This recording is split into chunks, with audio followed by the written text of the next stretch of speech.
Baik, teman-teman sekalian, selamat datang kembali pada channel tentang pembelajaran akuntansi keuangan. Berakuntansi bersama Pak Eci.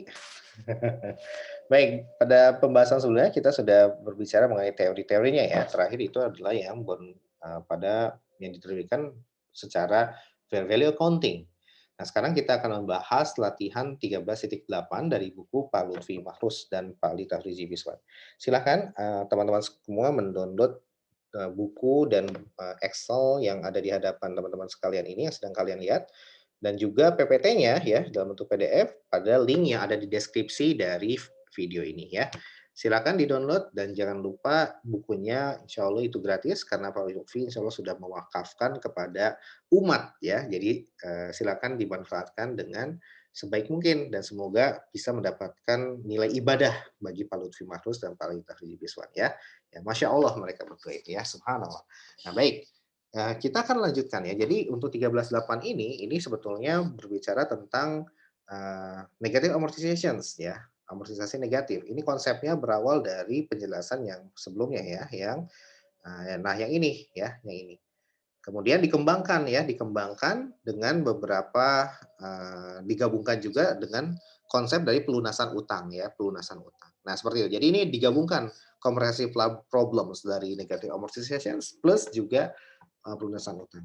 Tetapi apakah terjadi negative amortizations? Nah, jawabannya nanti kita lihat ya, kita lihat apabila kita sudah sampai dalam pengerjaan soalnya ya, pembahasan soalnya. Oke, teman-teman semua, sekarang saya baca dulu aja ya. Pada tanggal 1 Januari 2018, seorang pelanggan membeli mobil baru ya seharga 50.000. Nah, berarti di sini saya masukin car value-nya 50.000. Oke. Kemudian uang muka sebesar 10.000. Oke, nah di sini saya masukkan juga down payment-nya sebesar 10.000. Nah, kalau gitu berapa face value dari notes-nya? Sisanya pelanggan menandatangani notes payable dengan tingkat suku bunga tahunan 8% dan setiap triwulan dibayar setiap triwulan selama jangka waktu 3 tahun. Nah, oke, berarti di sini 3 tahun tapi ini 3 tahun ya. Kita bayarnya kan tiap kuartal ya bunganya. Januari, 1 April, 1 Juli dan 1 Oktober ya. Nah, kalau kayak gini, apa yang harus kita lakukan? Nah, kita harus identifikasi dulu ya satu persatu. Berapa nilai face value notes payable-nya? Adalah 40.000. Dari mana? Dari 50 dikurang dengan 10 ya. Nah, oke. Kemudian di sini market rate-nya adalah 8% ya, karena dia cicilan maka kupon rate-nya tidak usah kita cari tahu ya, cukup 8% saja. Nanti kita akan present value-kan, menghitung cicilan itu dengan market rate sebesar 8%.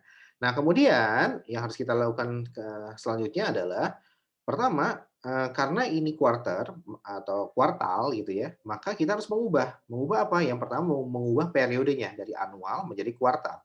Tinggal dikali 4 ya, tinggal dikali 4 ya.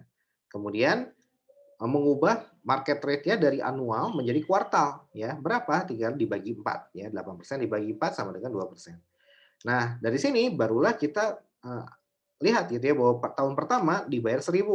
Nah, kemudian tahun pertama ini untuk 4 kuartal pertama, 1 April, 1 Juli, 1 Oktober dan 1 Januari. Barulah nanti kuartal kedua gitu ya, dia akan dibayar sisanya dengan menggunakan cicilan yang baru ya. Nah, sampai seluruh utangnya lunas ya. Oke, berarti pada saat kuartal ke-12 saldonya harus nol. Oke. Nah, pada tanggal 1 Agustus ternyata langsung dilunasin ya sisa utangnya dengan membayar kas 35.000 dan sudah termasuk cicilan terutang per tanggal 1 Agustus 2020 ya. Sudah termasuk membayar cicilan yang terutang ya. Oke, jadi nanti kita lihat karena dalam konsepnya notes payable itu ada dua, notes payable yang seperti bonds, yang seperti obligasi, di mana prinsipalnya dilunasi di akhir, dan notes payable yang bentuk kedua, yaitu apa? Yang dibayarnya itu dengan cicilan. Nah, untuk soal ini adalah notes payable dalam bentuk kedua, yaitu yang dibayarnya dengan installment atau dengan cicilan. Nah, kalau gitu yang harus kita lakukan adalah pertama, kalau saya sih selalu ya mengecek dulu ya, mengecek dulu kira-kira gitu ya, kira-kira, berapa sih rate cicilan yang seharusnya, apakah 1.000? Nah, makanya saya hitung dulu dengan menggunakan PMT ya, rumus PMT ya. Dengan menggunakan PMT ya, kemudian juga rate-nya adalah 2% per kuartal, kemudian periode ada 12 kuartal, kemudian di sini saya, 40.000 itu kita tahu di tahun ke nol ya, karena, kalau dia cicilan kita akan mendapatkan dana utuh sebesar 40.000 di tahun ke-0 ya. Dan pada tahun lagi, pada kuartal ke-12 maka dia akan bersaldo nihil ya. Nah, dengan seperti itu kita akan mendapatkan PMT-nya adalah 3782. Ini yang seharusnya ya, bukan 1.000 gitu. Seharusnya adalah 3782 bukan 1.000. Tetapi yang kenyataannya kita tidak membayar sejumlah 3782. Nah, dari soal kita ketahui bahwa yang dibayar di tahun pertama adalah 1.000. Baru nanti di tahun kedua disesuaikan kembali ya agar pada kuartal ke-12 nilai saldonya bisa nol. Berapa cicilannya? Nah, nanti yang di tahun kedua kita akan cari ya. Tahun kedua dan tahun ketiga ya. Karena ini kan 3 tahun ya. Oke, nah setelah itu gimana Pak? Setelah itu ya sudah, kita tinggal bikin timeline ya kalau saya ya. Jadi bikin timeline 1, 2, 3, 4 gitu ya. Nah ini 1.000 ya. Nah dari sini kita harus mengetahui berapa carrying value-nya. Ya, untuk mengetahui carrying value mau tidak mau kita harus bikin tabel principal payment ya, principal payment ya.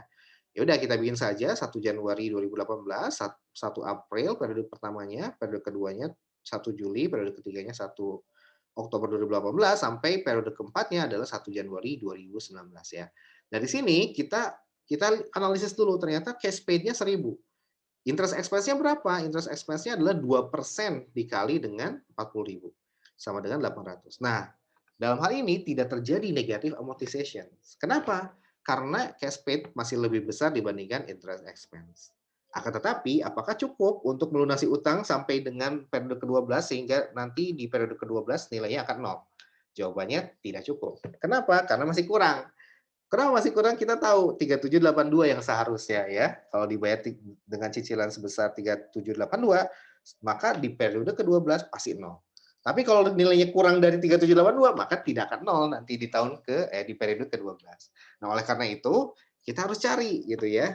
Meskipun tidak terjadi negatif amortizations, tapi tetap saja cicilannya masih kurang ya. Kita cari cicilan yang seharusnya uh, untuk tahun kedua dan tahun ketiga atau untuk kuartal kelima sampai kuartal ke-12 ya. Oke, jadi saya ulangin ya. Rumusnya adalah PMT ya sama dengan PMT ya. Kemudian rate-nya berapa? Rate-nya kita masukkan 2%. Kemudian NPER-nya berapa? Periodenya adalah periode yang tersisa ya. Total periodenya adalah 12 periode ya, 12 kuartal.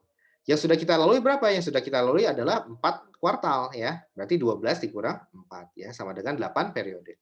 Nah, baru kita masukkan juga present value-nya. Present value-nya adalah yang 39.000 ini ya, karena posisinya adalah kita ingin mencari 39.000 ini kalau dilunasi sehingga nanti bersaldo 0 di periode ke-12 berapa PMT-nya, berapa cicilannya ya. Oke, nah kemudian barulah future value-nya adalah 0 ya. Tipenya adalah 0 ya. Kalau kita enter maka hasilnya adalah 5348 ya. Dari sini baru kita tinggal masukkan ya ke dalam tabel amortisasi ya dari mulai periode kelima, 6, 7 sampai ke 8 ya. Nah, seperti itu ya. Jadi yang perlu kita lakukan. Oke, nah kalau sudah dimasukkan seperti ini nanti di periode ke-12 pasti akan 0. Nah, seperti itu ya. Oke, nah kita lihat perintahnya ya. Jadi pertanyaannya adalah buat tabel amortisasi notes untuk tahun pertama. Ah, udah nih tahun pertama ya. Kemudian nilai utang pelanggan pada akhir tahun pertama. Pada akhir tahun pertama nilainya adalah sekian, udah juga 39.176. Kemudian yang ketiga, berapa nilai cicilan tetap untuk tahun kedua dan tahun ketiga? Ya udah, kita juga tahu nih, cicilan tetapnya adalah 5348. Oke, kemudian selanjutnya adalah buat tabel amortisasi notes untuk tahun kedua dan ketiga. Nah, ini sudah dibuat juga ya. Nah, barulah yang terakhir adalah buat jurnal pelunasan. Nah, ini yang terakhir ya. Berarti tabel amortisasinya sudah dibuat juga sampai dengan tahun ke-3 ya atau kuartal ke-12 ya. Yang selanjutnya adalah ketika dilunasi pada tanggal 1 Agustus. Nah, maka kita harus cari nih. Berarti 1 Agustus itu terletak di antara periode ke-10 sama periode ke-11 gitu ya. Ya sudah, dan di sini saya sudah buat gitu ya, sudah buat di sini sudah di unhide saja. Nah, di sini saya sudah buat untuk periode ke-10 sampai periode 10A gitu ya. 10A ini adalah jarak dari mulai 1 Juli sampai dengan 1 Agustus 2020 ya.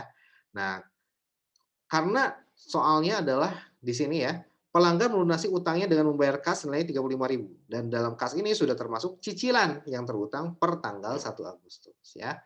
Oke, nah kalau kita melihat di sini ini sebenarnya sangat sederhana ya, sangat sederhana. Jadi, posisi kita ya sudah, eee, per 1 Agustus ya ada berapa kita harus bayar berapa gitu ya. Jadi ketika sampai 1 Agustus kita, cicilan yang harus kita bayar berapa? Nah gitu ya.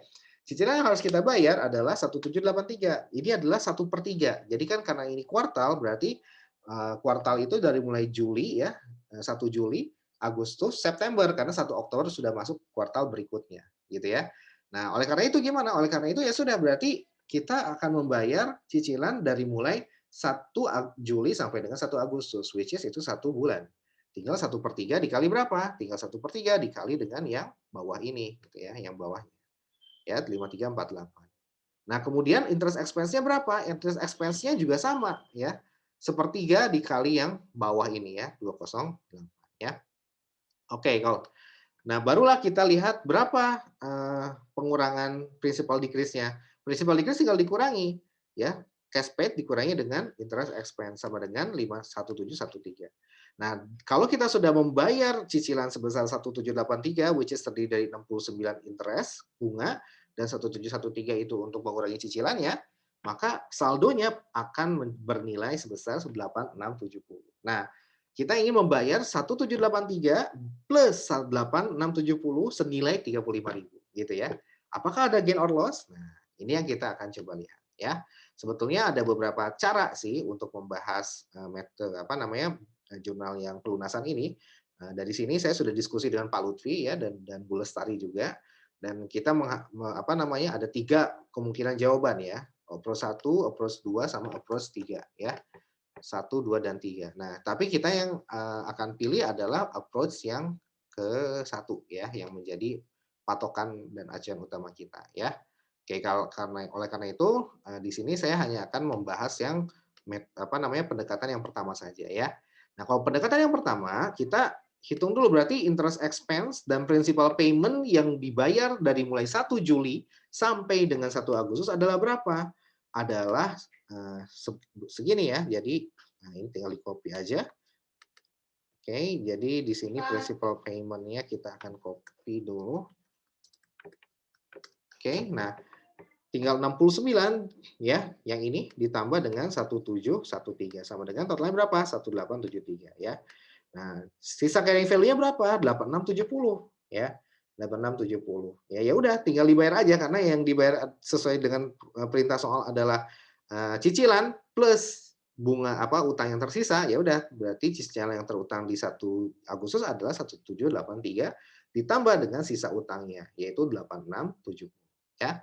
Oke, nah kalau demikian berarti ya sudah tinggal kita masukkan 69 ini adalah expense-nya, kemudian 1.113 adalah principal payment-nya, 8670 ini adalah sisa utangnya. Hasilnya adalah berapa? Hasilnya adalah sekian ya. Total payment-nya adalah tinggal dijumlahkan saja sama dengan 10.452. Nah, dari sini kita menghasilkan loss. Kenapa? Pada sejatinya total interest dan cash prinsipal yang harus dibayar itu adalah 10.452 gitu ya. Akan tetapi kita tidak membayar 10.452, kita membayar lebih besar 35.000. Oleh karena itu terjadi loss sebesar 2454 ya. Nah, oke. Berarti gimana jurnalnya? Jurnalnya langsung saja di sini ya, approach pertama ya. Interest expense pada notes payable, pada cash ya 1783. Ya, baru nanti notes payable sebesar 8670. Nah, cash-nya adalah berapa? Bukan 35.000. Tetapi total antara interest yang di sini, interest expense ya, untuk yang cicilan yang sampai dengan 1 Agustus plus sisanya itu totalnya harus 35.000. Oleh karena itu berapa? Gimana? Oleh karena itu cash yang untuk pelunasan sisa pokoknya sebesar 8670 itu harus dikurangi dulu dengan apa? Dengan 1783 ya. Seperti itu ya. Nah, sehingga hasilnya berapa? Hasilnya adalah 33217. Sehingga totalnya harus 35.000. Total cash yang keluar ya harus 35.000. Dari mana? Dari 1783 ditambah dengan 33217. Nah, demikian ya cara pendekatan untuk mengerjakan soal 10, 18 ya.